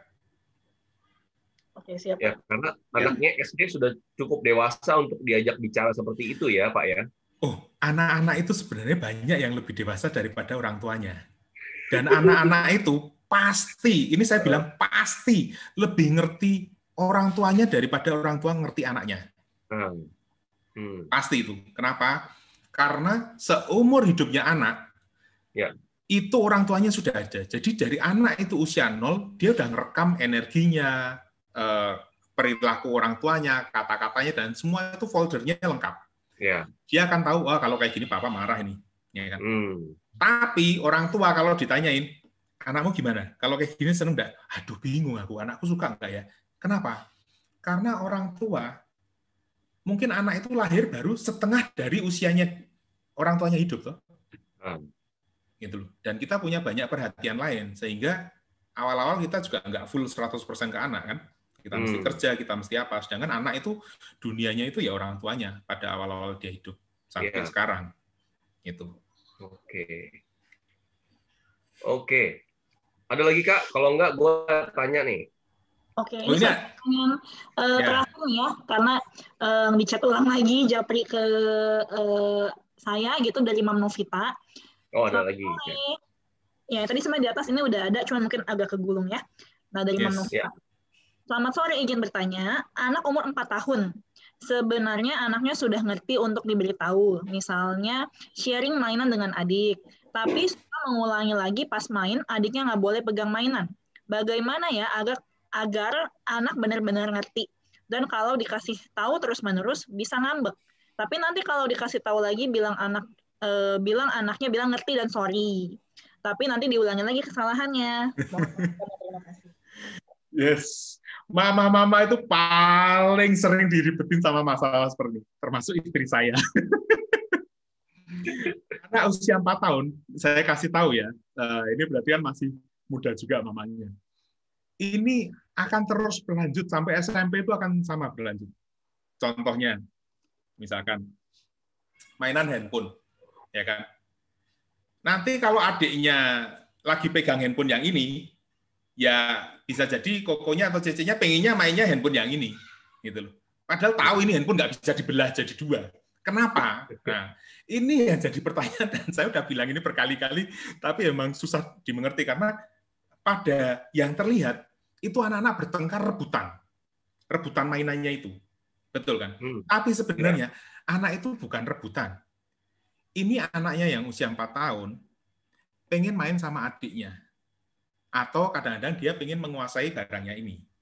Ya, maka kita perlu membuat aturan main gantian, ya kan?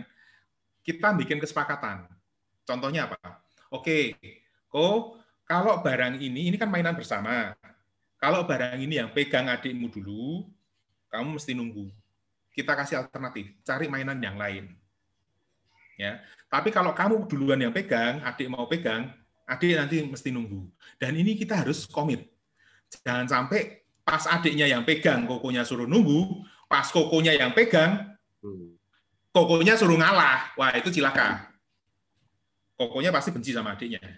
Oh, itu. Jadi oke. Biasanya kita melihat kamu kan yang gede, mbok ngalah sama adiknya. Nah, itu nggak boleh. Gitu. Nah, ini termasuk apa ya? Mungkin nggak menurut saya nggak biasa. Ya toh? Tapi biasanya orang banyak kakaknya suruh ngalah. Enggak, kalau saya bilang aturannya apa? Kalau adik dulu yang pegang, koko dulu yang pegang, koko main dulu. Ya kan? Tapi kita bilang kalau ngelihat ini mainan diantri, ya mainlah ada waktunya, sehingga ini gantian. Kalau enggak, main bareng bisa enggak? Gitu. Ya. Kadang-kadang anak itu saling mengganggu itu bukan karena dia pengen ganggu adiknya atau dia benci sama adiknya, enggak. Itu bahasanya mereka untuk main. Itu bahasanya mereka untuk ngajak main. Nah, saat yang satu itu memang nggak mau diajak main, karena dia baru asik sama mainan yang ini, maka dia akan terganggu. Seolah-olah, nanti dong, atau apa sih? Mah, ini ada yang gangguin. Lah, mamanya kerasa, kamu itu udah dibilangin ya, atau apa gitu loh. Ya kan? Atau kokonya yang ngajak main adiknya, gitu. Jadi itu bahasanya mereka untuk bermain kok. Noel, atau kelitik-kelitik, atau lewat kadang-kadang kalau udah besar itu kadang-kadang lewat gitu kan, tangannya iseng aja nyampluk kepalanya adiknya, gitu. Itu bahasa kasih sayang sebenarnya kalau saya bilang. Cuma secara fisik kita ngelihat, loh kok kamu kayak gitu sih? Tapi yang perlu Anda tahu, kalau nanti anaknya yang besar itu sudah misalkan pergi ngekos atau kuliah, adiknya pasti kangen hal-hal seperti itu. Karena itulah komunikasinya, gitu loh. Itu iseng ya. Yes. Bercandaan ya. Yes, itu cara komunikasinya mereka sebenarnya. Itu. Ya. Oke, baik. Gimana Kak? Sudah cukup pertanyaannya? Ya, pertanyaan yang masuk sudah terjawab semua. Nah, ini sebenarnya waktunya sudah lewat, tapi karena seru banget, nggak apa kita extend sejenak gitu ya. Nah, dari Kak Arya, kalau ada yang mau ditanyakan lagi kok, silakan kok. Mungkin ini pertanyaan penutup kayak gitu ya. Ya, saya sih selalu balik ke pembicaraan inti kita sore ini, ya Pak. Yes. Jadi saya yakin sesi ini tidak cukup untuk membuat para orang tua belajar lebih lanjut ya, lebih dalam, sampai bisa mentransform dirinya untuk bisa berdamai dengan inner child-nya dan secara otomatis bisa membuat perubahan di pola asuh yang positif gitu ya. Jadi kalau mau belajar lebih lanjut, gimana nih Pak? Sebenarnya gini, banyak teknik-teknik self-terapi yang bisa dipelajari sendiri ya, terapi itu contohnya kayak EFT, Iris yang punya saya juga. Terus kita bisa banyaklah belajar tools terapi. Yang penting Anda mau belajar itu dulu, ya kan. Lalu Anda belajar satu dipraktekkan dulu. kalau kadang-kadang belajar, wah ini bener nih, wah trenernya ngomong gini bener, cocok, seneng ya kan. Lalu ketemu trainer lain, wah ini juga bener, karena mereka memang menguasai ilmunya masing-masing. Lalu Anda pengen belajar semua, itu biasanya bingung. Satu dulu pelajari, oke, ini bisa, tapi saya agaknya kurang sreg. Nah, Anda bisa belajar teknik yang lain, ya kan? Itu untuk yang diri kita sendiri. Belum nanti kita belajar teknik untuk ngomong ke anak, itu. Ya, jadi banyak buku-buku pengembangan diri lah yang. Tapi gini ya, kalau pengembangan diri Anda beli sebaiknya buku yang ada tekniknya di situ. Jadi kayak kita belinya itu buku resep, ada cara masaknya. Kalau Anda cuma beli bukunya, ya ini boleh juga buku bahwa ini bisa dilakukan loh, Anda bisa berubah, bla bla bla bla bla. Tapi di situ nggak ada caranya, yaitu cuma sebagai pengetahuan bahwa Anda bisa berubah. Tapi biasanya mungkin harus ikut workshop-nya atau apa gitu loh. Kalau cari buku-buku yang ada tekniknya di situ, ya. EFT, IRIS itu kita ada tekniknya di situ. Itu.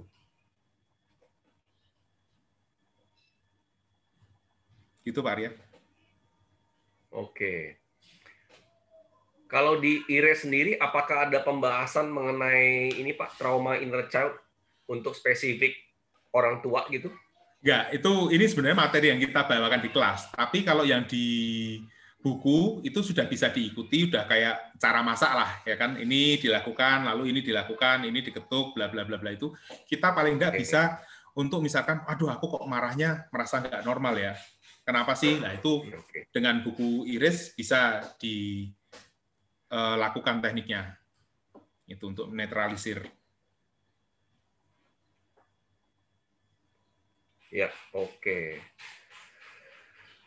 Baik. Paling satu ya Pak, tadi kita ada beberapa nyinggung-nyinggung di masalah ini. Jadi tadi beberapa kali Bapak mengungkapkan orang tua mesti kompak nih, istri punya peran segala macam, di mata anak juga nggak boleh timpang, bahasanya kurang lebih seperti itu ya. Boleh bagi tips Pak, biasanya kan papa, mama punya strength masing-masing, punya kelemahan masing-masing. Bagaimana sih Pak strategi kita sebagai orang tua bagi tugas dalam mendidik anak? Gitu? Sebenarnya parenting itu paling gampang gini. Kalau anak Anda seorang laki-laki dan Anda juga laki-laki, misalkan saya nih, anak saya cowok, saya pengen anak saya itu jadi cowok yang seperti apa sih? Kita harus ngasih contoh duluan. Karena omong kosong lah kita nasihatin mereka baik-baik apa semua yang harus dilakukan, tapi kita tidak melakukannya. Itu. Dan begitu juga sebaliknya. Kalau kita punya anak seorang wanita dan kita pengen dia jadi wanita seperti apa, maka kita kalau istri ya ibu, maka dia harus jadi wanita yang seperti itu. Itu satu. Yang lebih penting, kalau anak Anda itu cewek dan Anda itu cowok, misalkan saya nih punya anak cewek kan, besok Anda pengen suaminya seperti apa, itulah yang harus Anda lakukan terhadap istri Anda. Jadi kalau itu simpelnya seperti itu karena ini kita kebanyakan polanya akan berulang. Jadi kalau kita kasar sama istri, maka anak akan ngerekam, oh cowok itu memang kayak gitu kasar. Maka anak perempuannya akan lihat, oh cowok itu kasar kok. Kalau nggak kasar, nggak gentle tuh, nggak cowok itu, ya kan? Maka dia cenderung akan pacaran sama orang-orang yang kasar. Kalau udah kayak gitu, habislah Anda. Sebagai orang tua, waduh, cuma bisa ngenes ya, ngelihat, waduh, anakku kok pacarannya sama orang-orang kasar, karena dia kasar sama istrinya. Maka pola itulah yang akan diadopsi sama anaknya. Jadi ibaratnya bahasanya kayak figur otoritasnya udah kerekam, nyarinya yang itu ya Pak ya? Yes, seperti itu. Itu. Wow, baru tahu nih saya nih sampai sebegitunya ya. Gampang sekali. Parenting itu intinya cuma seperti itu. Jadi kalau misalkan, copy paste. Ya, jadi kalau misalkan kita nggak ada yang di copy kayak tadi single parent nggak ada yang di copy, kita cariin figur yang bisa di copy. Itu maksud saya. Iya. Itu. Waduh, menarik sekali ya. Sepertinya ini kalau dipanjangin lagi bisa Wah, bikin seminar, Pak, bikin workshop. Kalau ngomong masalah pikiran, parenting ini kita bisa wayangan. Oke. Baik, saya kira cukup ya untuk pembahasan sore ini. Saya lihat pertanyaan juga belum ada lagi masuk. Saya coba untuk sedikit memberikan refreshment kepada Bapak Ibu sekalian bahwa hari ini kita ada membahas mengenai menyelesaikan isu inner child di dalam diri dan tujuannya untuk membuat pengasuhan anak yang lebih positif. Karena zaman now kita melihat di masyarakat sadar parenting itu menjadi topik yang diminati oleh orang tua yang muda-muda gitu ya, karena memang tidak mau meneruskan apa yang sudah meneruskan yang jelek ya, tapi mau melanjutkan yang baik, mau meneruskan yang jelek, mau memberikan improvement supaya generasi berikutnya bisa bagus gitu ya, tumbuh kembang anaknya.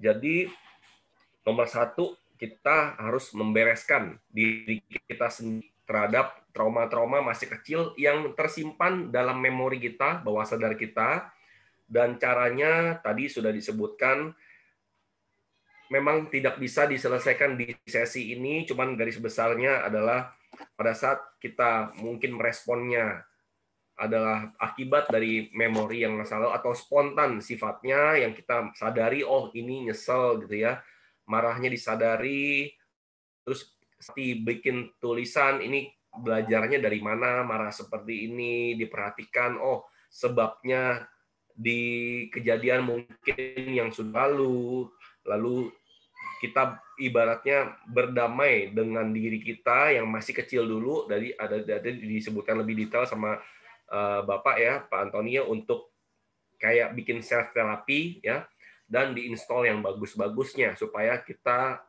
pola pengasuhannya bukan lagi netral tapi lebih ke positif ya. Dan tentunya tidak ada kata terlambat untuk kita sebagai orang tua. Yang penting kita belajar, kita praktekkan, dan kita evaluasi ya. Dan tadi banyak sekali case-case tadi yang melibatkan ilmu komunikasi yang harus diterapkan pada anak. Di tips komunikasinya saya yakin sudah dijabarkan pada saat saya terjadi gangguan teknis tadi. Dan dengan membereskan inner child issue kita bisa memberikan komunikasi yang baik ya, maksudnya membangun komunikasi yang baik dengan anak-anak kita dan menanamkan nilai-nilai positif. Dan saya tertarik tadi yang disebutkan oleh Pak Antoni mengenai kultur, budaya, dan nilai-nilai apa yang mau ditanamkan. Karena saya yakin, saya izin mengutip John C. Maxwell ya, segala macam kemajuan dan kehancuran di dunia itu karena leadership. Dan leadership yang paling membumi adalah leadership orang tua kepada anak-anaknya. Jadi mau bangun anak yang luar biasa atau membangun anak yang begitu-begitu aja tergantung leadership orang tua. Dan ini perannya harus imbang. Peran papa dan peran mama, tadi juga di akhir kita ada menyinggung hal itu, bahwa mau seperti cowok seperti apa nanti anaknya apabila udah dewasa, atau mau jadi wanita seperti apa si anak gadis supaya nanti seperti apa, dia mencontoh orang tuanya. Jadi kalau mau anak kita tumbuh kembang dengan baik, ya kita yang diberesin ya Pak ya, PR-nya di kita. Baik, saya kira cukup untuk sesi pada sore hari ini. Apabila mau lihat materi-materi dari Pak Antoni, bisa saya lihat ada bukunya, judulnya Erase atau Hapus gitu ya, berbicara banyak mengenai emosi-emosi negatif, trauma masa lalu, dan bisa membantu, ada resepnya di dalam. Mungkin ada sedikit prakteknya Pak ya, untuk setidaknya bisa membantu kita beresin trauma-trauma masa lalu, yang apalagi yang berkaitan sama inner child ini. Saya kira cukup. Mungkin Pak Antoni ada closing statement Pak, silakan Pak. Cukup, terima kasih sekali atas kesempatan berbaginya. Semoga apa yang saya bagikan bermanfaat, dan bila ada pertanyaan atau misalkan mau nanti praktek iris bareng-bareng, bisa kita kontak lagi lalu kita adakan acara bersama. Terima kasih Pak Arya dan Bu Erika. Ya, terima kasih Pak. Baik, untuk itu saya mengucapkan juga terima kasih atas kesempatannya, sudah diberikan waktu, kesempatan untuk saya juga belajar di sini. Terima kasih kepada Wandani yang terus menggaungkan program-program untuk membuat hidup kita lebih baik dari segi spiritual dan batin gitu ya, kurang lebihnya ya. Baik, Erika, saya undur diri. Terima kasih banyak. Saya kembalikan lagi ke Erika sebagai host ya. Silakan. Terima kasih banyak. Baik, terima kasih kepada Pak Antoni atas kesediaannya untuk berbagi, atas ilmunya yang luar biasa, kembali mengingatkan kita untuk menjadi orang tua yang lebih baik lagi. Terima kasih kepada Kak Arya juga yang sudah luar biasa memandu gitu. Nah, sebelum menutup acara hari ini, saya ada sedikit pengumuman dari Wandani. Izinkan saya untuk share screen. Pengumuman pertama ini kita di Wandani sedang membuka sentuhan kasih lagi nih gitu ya untuk anak asuh Wandani. Nah, sekarang jumlah anak asuh Wandani yang tersebar di seluruh Indonesia ada 156 orang seperti itu.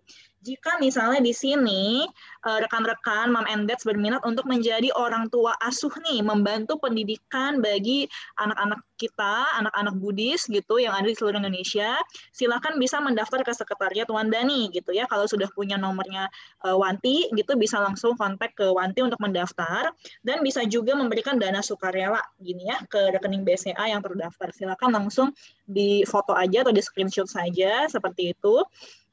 Nah, bersama-sama nih kita membantu pendidikan gitu ya, karena pendidikan ini saya percaya sesuatu tools yang luar biasa untuk bisa mengubah hidup seseorang menjadi lebih baik. Berikutnya, sebelumnya ini kita juga sedang membuka penggalangan dana untuk pembangunan Wisma Meditasi di Pubarama. Ya, saat ini masih ada dana yang kurang sebesar kurang lebih 500 jutaan. Nah, jika ada yang ingin untuk berdonasi juga, silakan bisa dicatat nomor rekeningnya, nomor rekening Wandani. Untuk informasi lebih lanjut, ini bisa menghubungi Cicahya. Cicahya ini seksi sosial dari Wandani, atau bisa tanya-tanya juga ke sekretariat ke Wanti seperti biasa. Silakan di screenshot juga informasinya supaya tidak kelupaan. Baik, itu saja. Kita foto bersama dulu yuk, boleh dinyalakan kameranya semua, ya, sehingga kita bisa foto bareng ya dengan para pembicara dan moderator kita juga yang luar biasa. Ini ada beberapa halaman gitu, jadi tetap tersenyum aja ya rekan-rekan Mom and Dad. Jadi nanti di halaman berapapun akan kefoto dalam posisi yang cantik gitu ya. Kita pasang senyum saja. Oke, siap semua. Erika, saya mengucapkan terima kasih nih kepada pembicara yang luar biasa sama moderator yang keren, ya kan? Dua-duanya keren. Kalau bisa diterusin nih. Come on, bapak-bapak ini mesti terusin. Jadi kita semangat semua. Oke? Yuk, terima kasih. Oke, terima kasih Bu Weni ya, atas motivasinya ya Bu Weni ini Ketua Umum Pengurus Pusat Wandani. Jadi seger juga ya Tante ya, kita kali-kali lihat yang ngomongin parenting dari bapak-bapak gitu, lihatnya nggak ibu-ibu lagi gitu. Ini saya bangga sekali dengan Pak Antoni dan dengan Kak Arya mempelopori nih bapak-bapak melek parenting ya. Oke, mari kita semua lihat ke kamera, pasang senyum terbaik kita gitu ya, bisa dengan gaya masing-masing. 1, 2, 3, tahan dulu ya. Sekali lagi, saya ke halaman berikutnya. 1, 2, 3. Oke. Baik. Terima kasih semuanya. Oh ya, di sini saya umumkan dulu. Tadi kan kita janji ya ada 2 penanya terbaik. Penanya terbaik untuk Ohana hari ini adalah Mami Yuliana Surabaya, dan juga ini kayaknya dari namanya saya yakin bukan Mama tapi Papa ya.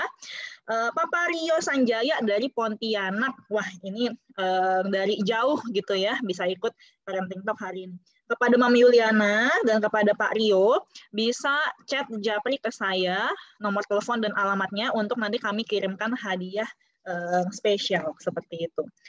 Baik, kalau begitu terima kasih kepada kehadiran Mom and Dad semua. Bapak-bapak, cici-cici, semuanya yang kita ingin menjadi orang tua yang lebih baik. Sampai jumpa lagi di acara Ohana Parenting Talk berikutnya. Sampai jumpa juga di acara-acara Wandani berikutnya. Oke, sampai jumpa. Selamat sore semuanya. Terima kasih kepada Pak Antoni dan kepada Ko Arya. Sampai jumpa lagi ya di acara berikutnya. Bye-bye. Bye. Bagus, Arya. Terusin, Arya. Bagus banget.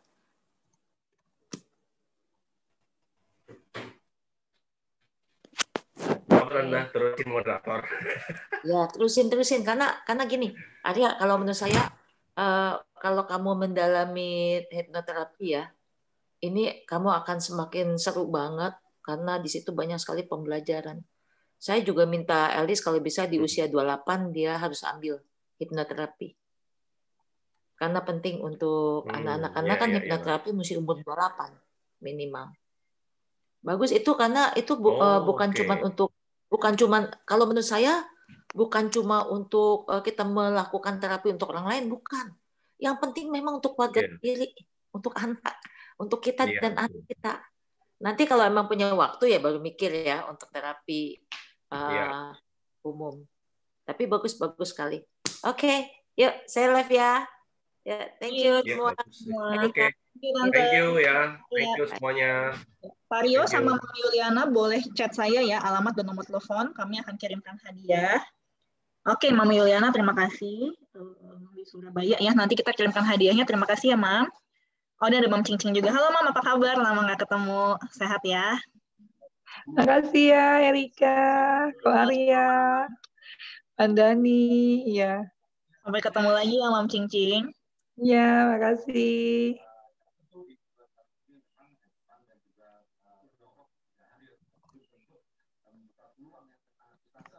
Sudah ya Erika, saya boleh live? Sudah boleh. Sudah diterima Mam Yuliana alamatnya.